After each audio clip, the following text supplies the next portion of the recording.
ओम शांति। आज बाबा कहते हैं, मीठे बच्चे, गरीब निवाज बाबा तुम्हें कौड़ी से हीरे जैसा बनाने आए हैं, तो तुम सदा उनकी श्रीमत पर चलो। बाबा आत्मा के गुणों को हीरे तुल्य बताते हैं कि तुम कौड़ी थी, कलयुग में आकर के तुम कौड़ी बन गए हो, कोई भी गुण शक्ति नहीं है। अब फिर से बाबा तुम्हें तुम्हारी गुण और शक्तियाँ स्मृति में याद दिलाते हैं कि तुम ही देवता थे, सर्वगुण संपन्न थे, और अब तुम ऐसा फिर से श्रीमत पर चलकर बनो। श्रीमत अर्थात भगवान के द्वारा मिली हुई श्रेष्ठ मत, जिस श्रेष्ठ मत पर चलकर हम अपने कर्म को श्रेष्ठ बना लेते हैं, अपनी सोच को भी श्रेष्ठ बना लेते हैं, क्योंकि सोच से ही हमारे कर्म का निर्माण होता है।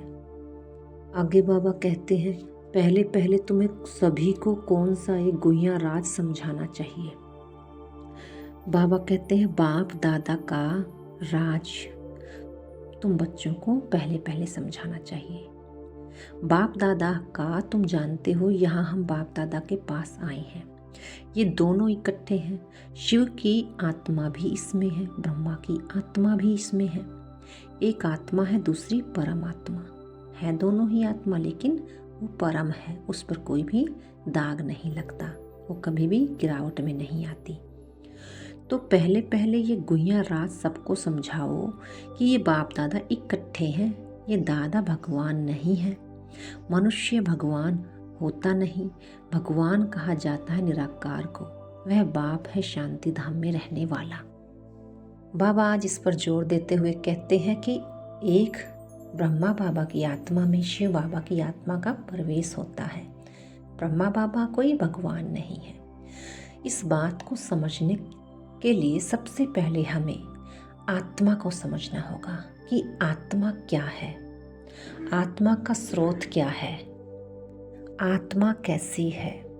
क्योंकि पहले आप अपने को जान जाओगे तो बाप को भी जान जाओगे, क्योंकि जैसी हम होते हैं वैसा ही हमारा बाबा होता है, लेकिन वो सदा प्योर होता है, बस अंतर ये होता है, बाकी चीज़ एक जैसी होती, स्रोत हमारा एक ही होता है, वैल्यू अलग अलग होती है। और आत्मा के बारे में अनेक बातें कहती हैं।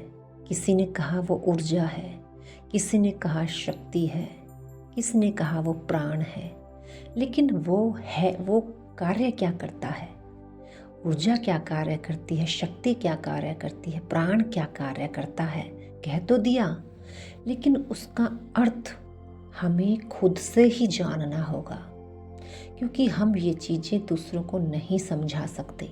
हमें खुद ही इस चीज़ का एक्सपीरियंस करना होगा, तभी हम बाप और दादा का एक्सप्लेन अच्छे से कर सकते हैं। फिर वो आते कैसे हैं, ये वाला भी बड़ा ही क्वेश्चन है। ये भी समझने के ऊपर है कि बाबा कैसे आते हैं। जब हम किसी को बुलाते हैं, किसी का आह्वान करते हैं, तभी कोई हमारे द्वार आता है, यानी परमात्मा सुप्रीम सोल।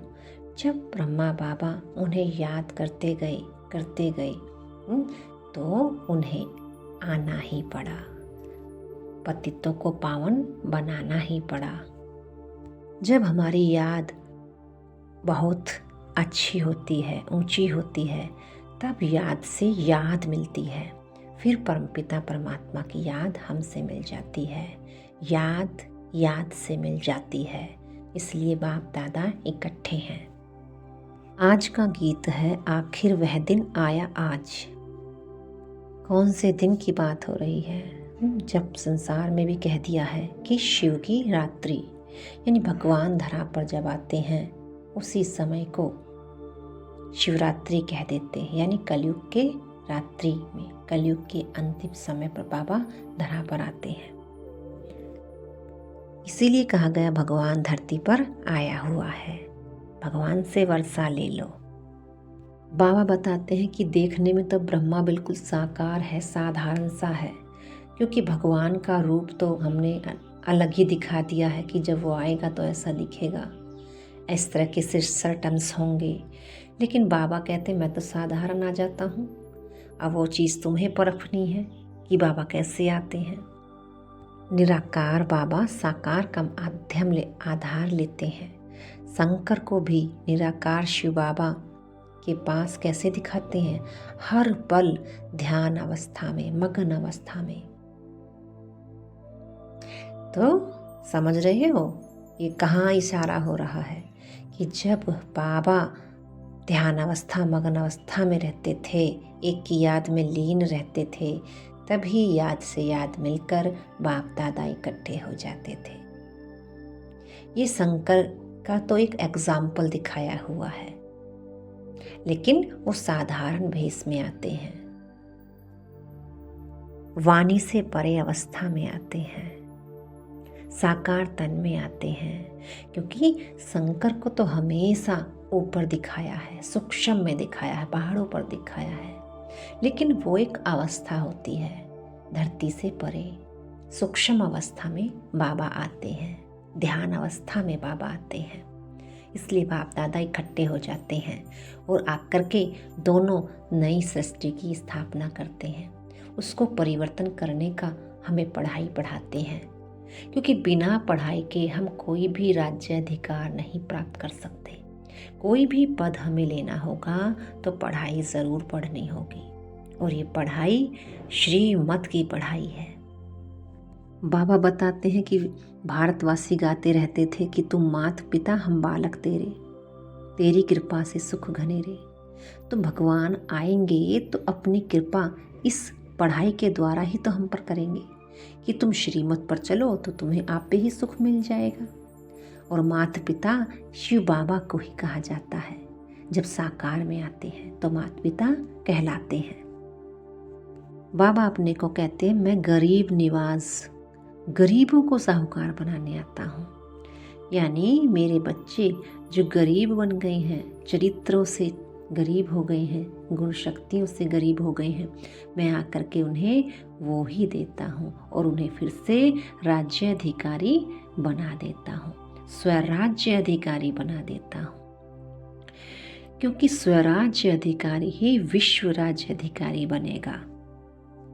बाबा हमें त्रिमूर्ति का रहस्य समझाते हैं कि ब्रह्मा द्वारा नई दुनिया की स्थापना, शंकर द्वारा पुरानी दुनिया का विनाश और विष्णु द्वारा पालना की तैयारी। तीनों ही कार्य एक बाप ही कराते हैं। लेकिन बाप कराते कैसे हैं? स्मृति को टच करके वो आत्मा अपने आप पे ही उन कार्य को करने लगती है। फिर कह भी देते हैं भगवान ने आकर राजयोग सिखाया, मनुष्य को नर से नारायण, नारी से लक्ष्मी बनाया। तो कैसे बनाते हैं? बाबा कहते हैं पर काया प्रवेश करके अनेक आत्माओं की स्मृति को परिवर्तन करके मैं उन्हें नर से नारायण, नारी से लक्ष्मी बना देता हूँ। ये कार्य मेरा ही है। इसीलिए बाबा कहते हैं ड्रामा बना बनाया है, ये फिर से ऐसे ही रिपीट होगा।